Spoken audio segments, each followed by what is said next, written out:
Bonjour. Il serait difficile, voire complètement impossible, de décrire toutes les situations que recouvre la psychothérapie. C'est pour cela que j'ai décidé de garder les principales situations que je rencontre dans mon cabinet et qui, je suis sûr, sont susceptibles de vous intéresser.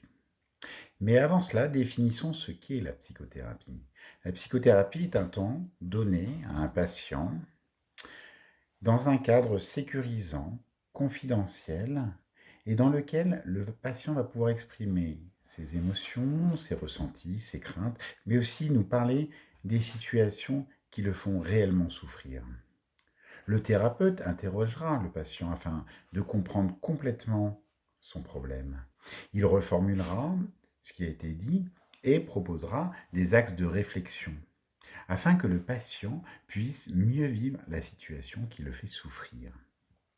Donc, la psychothérapie peut être définie comme un soin par l'intermédiaire de la parole avec une mise en perspective des expériences passées. Dans le cabinet, je reçois souvent donc les mêmes problématiques, à savoir la question de l'estime de soi. Qu'est-ce que je vaux réellement? De la confiance en soi. De quoi suis-je réellement capable?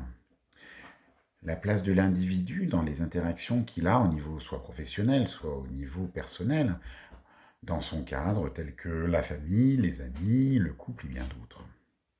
D'autres viennent pour déposer une douleur, car ils viennent de traverser ou sont en train de traverser une véritable épreuve de la vie, comme par exemple un trouble de l'humeur, une dépression, une bipolarité, ou un burn-out, une séparation, un deuil et bien d'autres circonstances.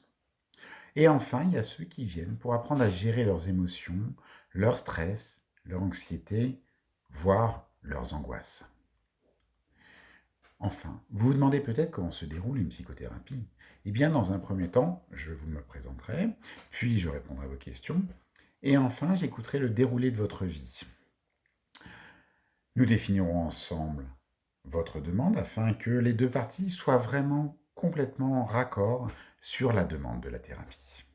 Ensuite, au cours des séances suivantes, vous viendrez avec un sujet qui vous tient vraiment à cœur ou une situation que vous avez rencontrée depuis la précédente séance. Nous échangerons soit sur le sujet important que vous avez amené, soit sur l'expérience que vous avez rencontrée, afin d'explorer votre demande sur les différentes facettes qu'il est nécessaire. Régulièrement dans la thérapie, nous ferons des bilans pour nous assurer du bon déroulement de la thérapie. Car une thérapie peut changer de sujet. Elle peut demander une pause, elle peut être arrêtée. Mon but, c'est que vous alliez mieux. C'est pas du tout de vous garder le maximum de séances. Donc, je suis Alexandre Bedin, je suis formé à l'EFPP, la faculté de psychologie et de psychanalyse d'Aix-en-Provence. Et je serais ravi de vous recevoir pour répondre à vos questions et peut-être démarrer une thérapie pour vous apprendre à surmonter une épreuve de la vie ou à mieux vous connaître. Voilà, je vous souhaite une très bonne journée et à bientôt. Au revoir.